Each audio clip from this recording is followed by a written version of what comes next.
Hello guys, and welcome back to my channel. I hope you are having a wonderful day. In today's video, we're going to be talking about June 2024 Book of the Month choices.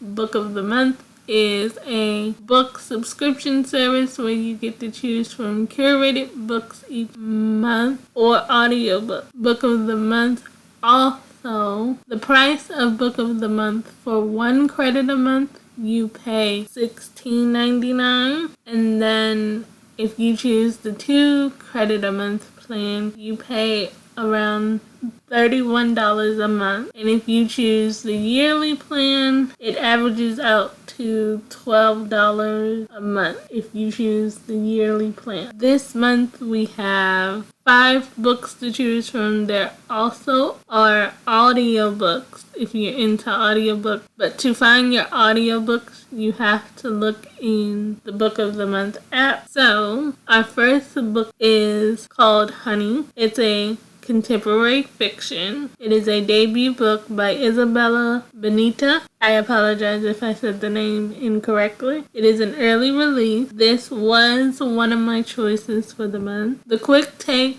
for this is rock and roll with this story about the rise of a pop star with vocals like honey that everybody wants a piece of. I like music. I'm into the music scene, so I like this already. This book is salacious, music, 90s, and glamorous. So this book gonna give us like 90 pop star vibes like Christina Aguilera, Britney Spears, things like that? Or is this book gonna start out with a group and then one chooses to go solo? Synopsis: a coming of age story that follows the metaphoric rise of singer Amber Young as she navigates fame in the late 90s and early 2000 era of pop music stardom. In 1994, Amber Young receives a life-changing call. It's a chant thousands of girls would die for the opportunity to join girl group Cloud9 in Los Angeles and escape from her small town. Okay, first of all, why is the group called Cloud9? Were they a bunch of randoms put together and then they were like, we should call the group Cloud9 because we're on Cloud9 because we never thought we would get an opportunity like this? I just want to know why the group is called Cloud9. And what kind of music do they sing? Are they like Destiny's Child or the Pussycat Dolls? Or are they like the Spice Girls? She quickly finds herself in the orbit of fellow rising star Gwen Morris, a driven singer, dancer, and West Kingston, a member of the biggest boy band in the world, ETA. So is West Kingston in a boy band like New Kids on the Block, NSYNC, 98 Degrees, or my absolute favorite, the Backstreet Boys? As Amber embarks on her solo career and her fame intensifies, her rich interior life is frequently reduced. Surrounded by people who claim to love her but only wish to exploit her, and driven by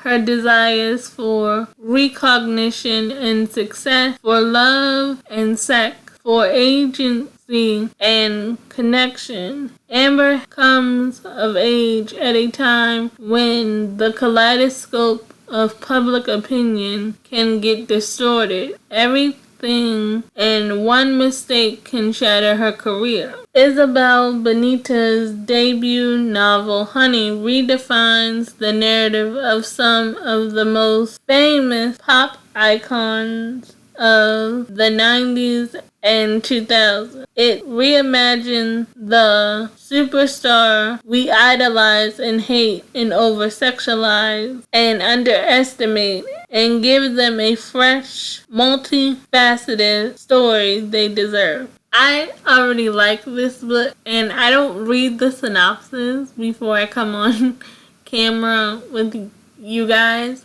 I love 90s pop, early 2000s pop. I love that era. Like I said in the beginning, some of my favorite stars from the 90s and early 2000s were like Destiny's Child, Britney Spears, 98 Degrees, New Kids on the Block, Backstreet Boys, NSYNC, Escape, SWV, all of them. And if you ever listen to any of these people or group stories, they all have a version of that synopsis that you heard in their story somewhere. So this will be interesting. Book number 2 is a romance. It is by Laura Hannigan. It is called A 1-Star Romance. The quick take for this book: fun, hijinks, and chemistry abound when a struggling artist and a stern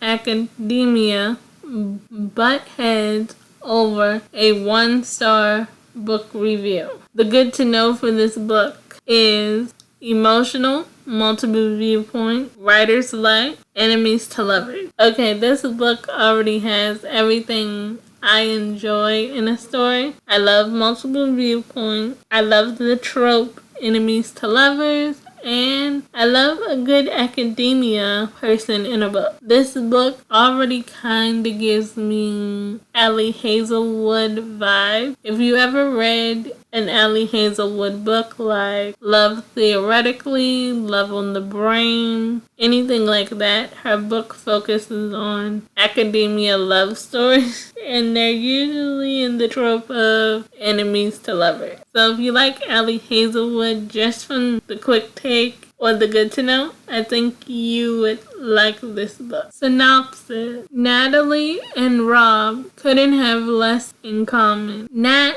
a messy artist, and Rob, a rigid academic. The only thing they share is their devotion to their respective best friend who just got engaged. Still, unexpected chemistry has Natalie cautiously optimistic about being the maid of honor to Rob, best man. Until minutes before the ceremony, Nat learns that Rob wrote a 1-star review of her new novel, which has them both reeling. Nat from imposter syndrome and Rob over the reason he needs to write it. When the reception ends, these two opposites hope they'll never meet again. But as they slip from their 20s into their 30s, they're forced together whenever their fast-track best friends celebrate another milestone. Through housewarmings, christenings, life-changing triumphs, and failures, Nat and Rob grapple with their own choices and how your harshest critics can become your perfectly imperfect match. After all,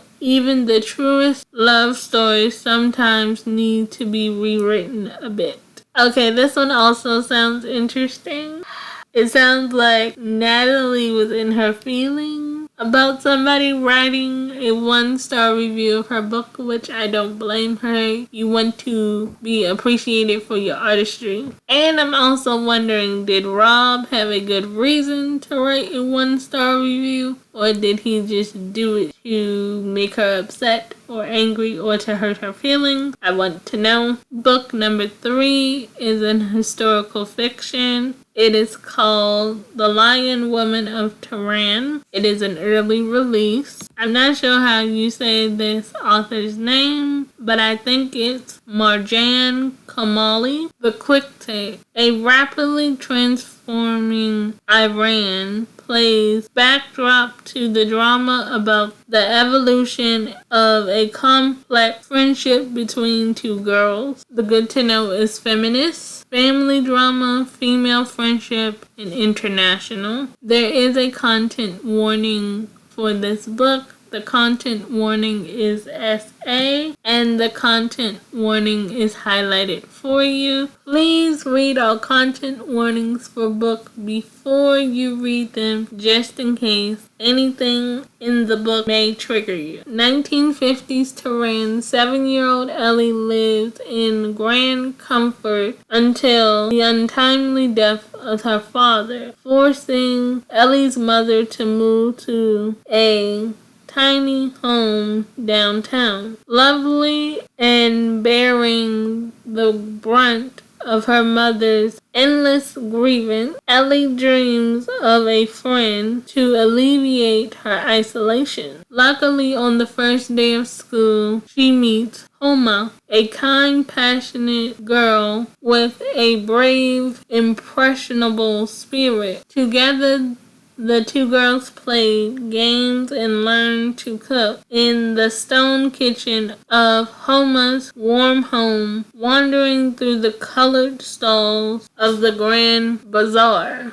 and shared their ambitions for becoming lion women. But their happiness is disrupted when Ellie and her mother are afforded an opportunity to return to their previous boisterous life. Now a popular student at the best girls' high school in Iran, Ellie's memories of Homa's begin to fade. Years later, however, her sudden reappearance in Ellie's privileged world alters the course of both of their lives. Together, the two young women come of age in pursuit of their own goals for meaningful futures. But as political turmoil in Iran builds to a breaking point, one earth-shattering betrayal will have an enormous consequence. This one sounds interesting. This seems a battle of economic status and political turmoil. Do not forget there is a content warning for this book. The content warning is SA,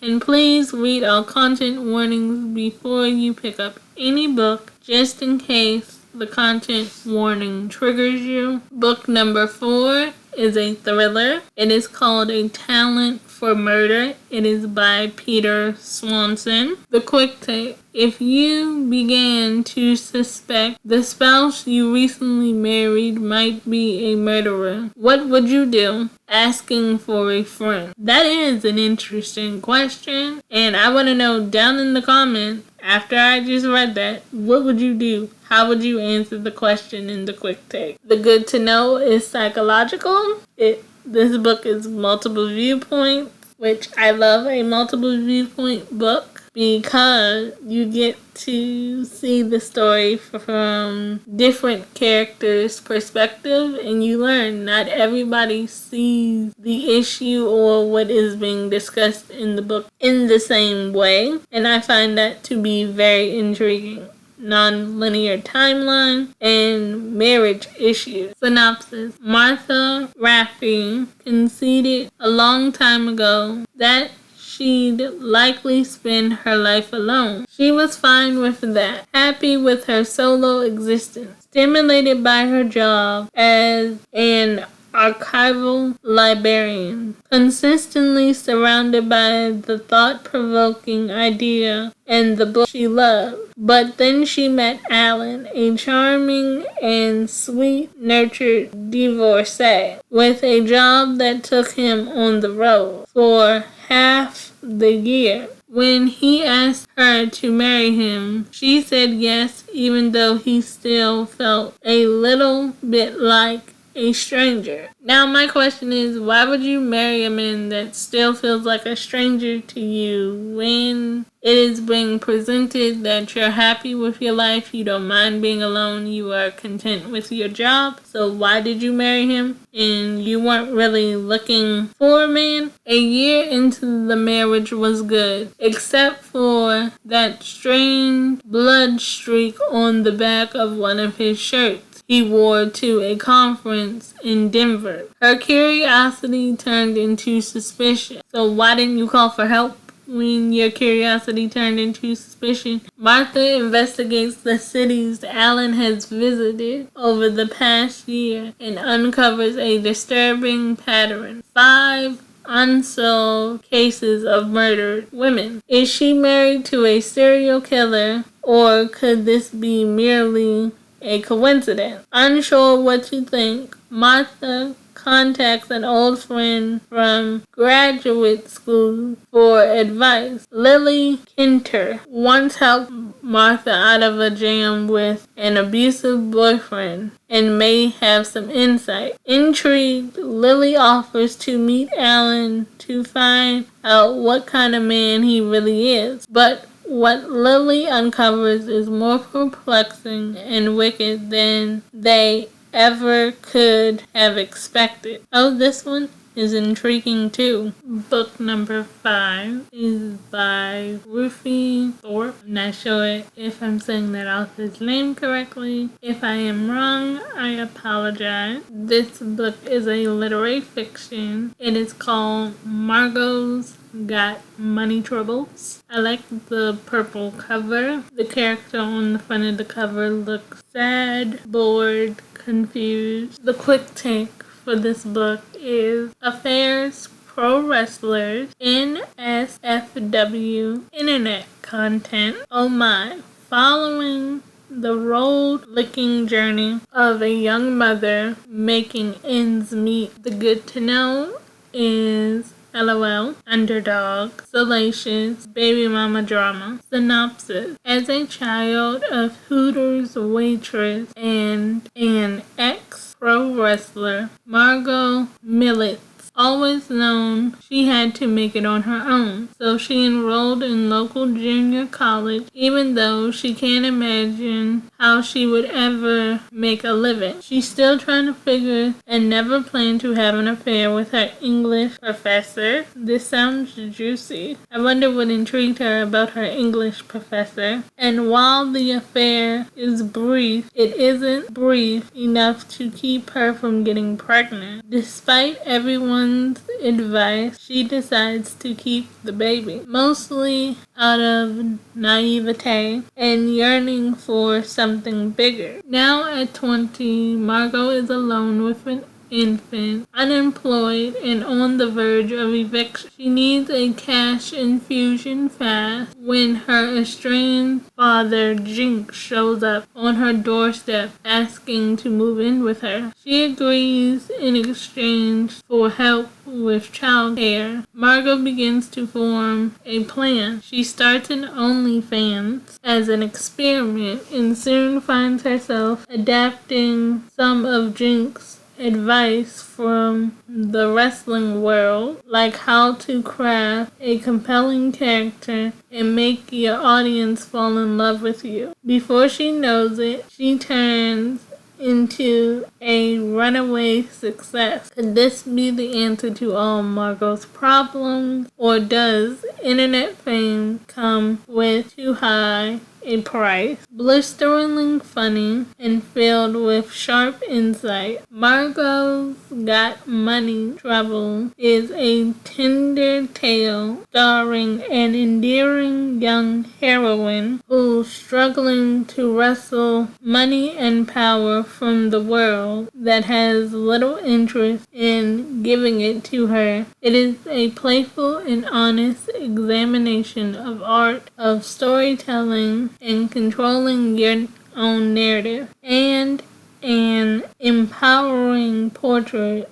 of coming into your own, both online and off. This story sounds fascinating. I wonder why Margot's dad came back all of a sudden, and did she ever tell her professor that she was pregnant, and why isn't the baby's daddy helping to support the child? Does he even know about the child? And where's Margot's mom in this situation? And why all of a sudden did Margot's dad come back? Those are my questions. Okay, so if you did not like any of the 5 books and you did not like your audiobooks, which you can find the audiobook in your Book of the Month app, but you still want to get something from Book of the Month, I suggest you go to all books. In this section of Book of the Month, you can find books from previous months that you can get, or my favorite section of Book of the Month when I don't like any of the choices they provide is the new and recent add-on section, because in this section you can always find other books that are coming out this month. So for me, well, there are 4 books in this section that I am intrigued by. The first book is by Ruth Ware. It is a thriller. It is called One Perfect Couple. Quick take. In a bid to get out of a relationship funk, a couple enrolls on a reality dating show, but then the bodies start piling up. The good to know is international, rugged, buzzy, and island. There is a content warning for this book. The content warning is highlighted for you, and the content warning is DA. Please read all content warnings before you pick up a book, just in case the book triggers you. Synopsis. Lila is in a bit of a rut. Her postdoctoral research has fizzled out. She's pretty sure they won't extend her contract. And things with her boyfriend Nico, an inspiring actor, aren't going great. When the opportunity arises for Nico to join the cast of a new reality TV show, One Perfect Couple, she decides to try out with him. A whirlwind audition process later, Lila finds herself whisked off to a tropical paradise with Nico, boating through the Indian Ocean towards Ever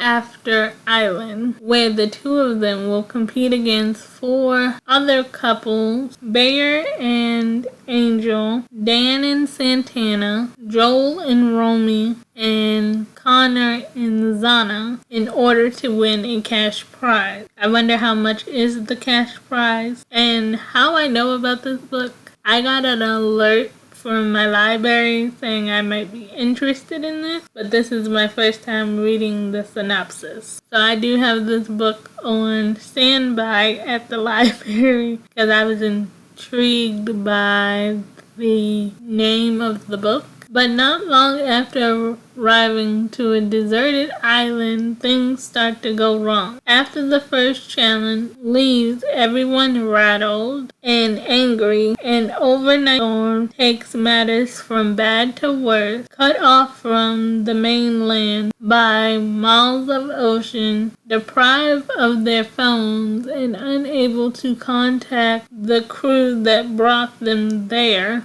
So, is this some sort of scam? Where's the crew? Wouldn't the crew be staying on the island with the contestants? And wouldn't they have them all go back to a hotel after they're done competing? Like, what is this? The group must band together for survival. As tensions run high, fresh water runs low, Lila finds that this game show is all too real and the stakes are life or death. So I am very intrigued by this one. The second book is by an author that I have read before. It is by Ali Hazelwood. I have read 2 books by Ali Hazelwood before. I've read Love on the Brain. I ranked Love on the Brain 3.5 stars. It wasn't my favorite. There were some very good parts on Love on the Brain that I really liked, but it was a slow build book, so it took me a minute to get into it. But the plot twist in Love on the Brain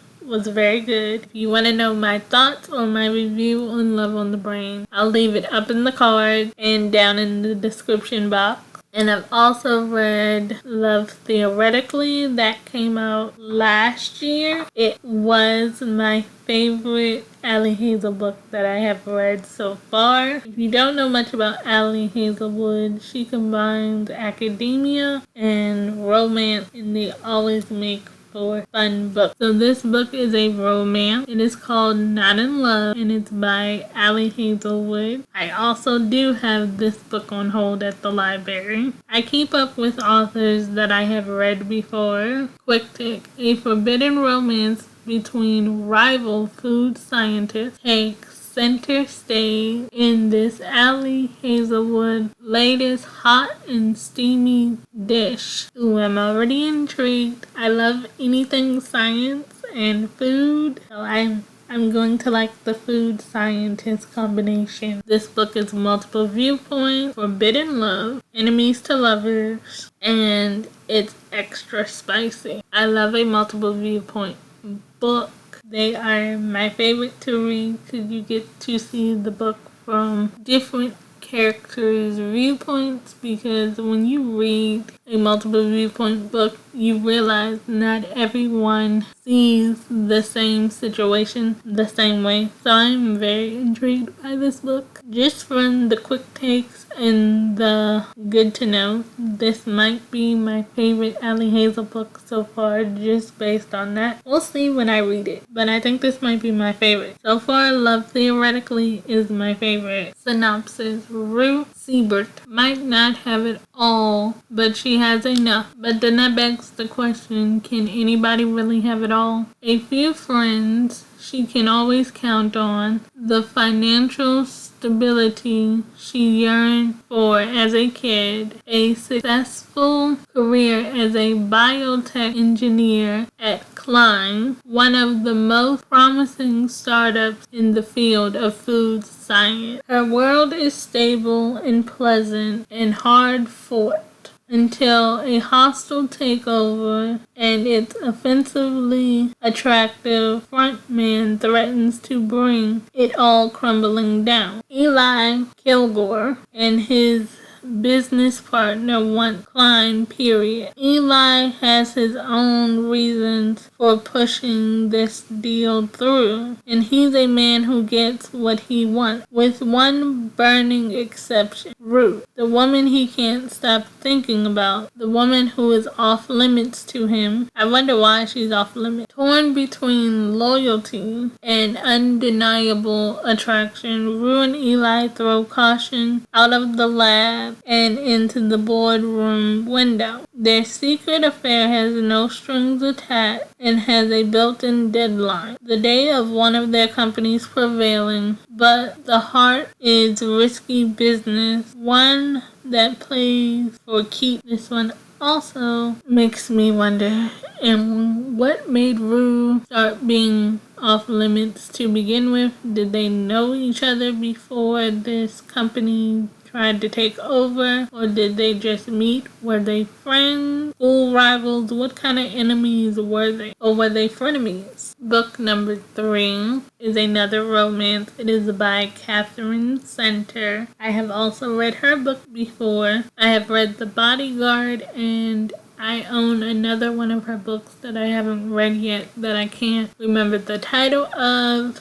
If I remember the title of the second book of hers that I own, I will put it on the screen when I go to edit this video. But The Bodyguard, I do have a review for. I will link it in the description box and up in the cards, and I will put the second book that I own by her on the screen. And I do have this book on standby at the library as well.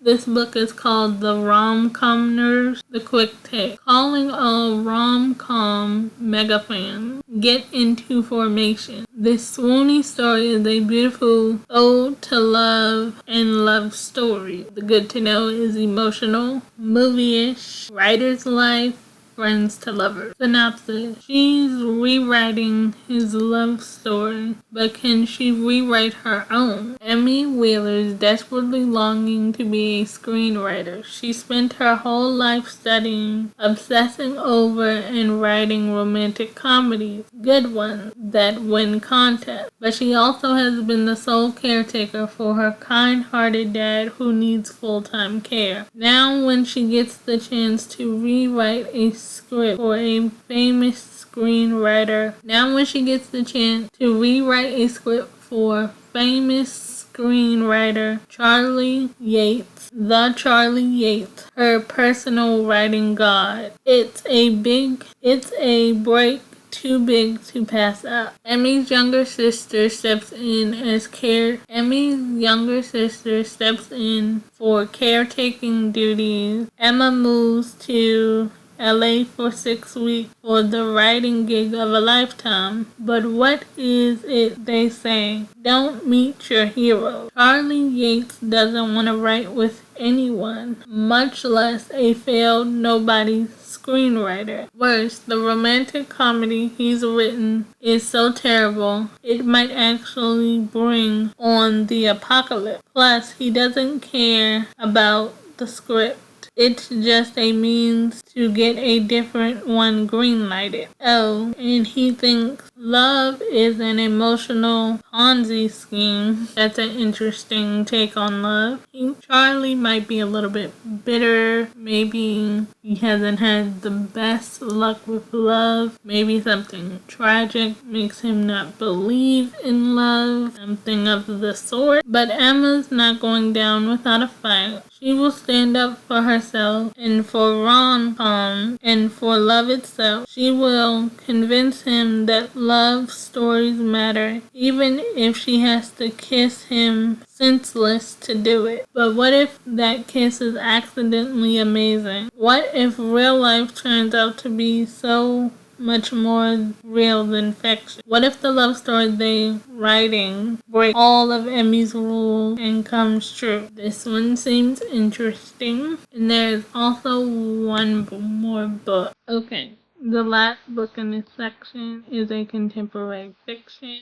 It is called Jackpot Summer. It is by Elise Fryland. The quick take. Turns out winning the lottery isn't so lucky, especially if you're part of an armonguous Jersey Shore clan. The good to know is multiple viewpoints, light read, family drama, and island. Synopsis. After the Jacobson siblings win a life-changing fortune in the lottery, they assume their messy lives will be transformed into a sleek storybook perfection, but they couldn't be more wrong. The 4 Jacobson children were raised to respect the value of $1. Their mother reused tea bags and refused to pay retail. Their father taught them to budget before he taught them to ride a bike. And yet now they are adults. Their financial lives are in disarray. The siblings reunite when their newly widowed father put their New Jersey Shore beach house on the market. Picking up their childhood memories isn't easy, especially when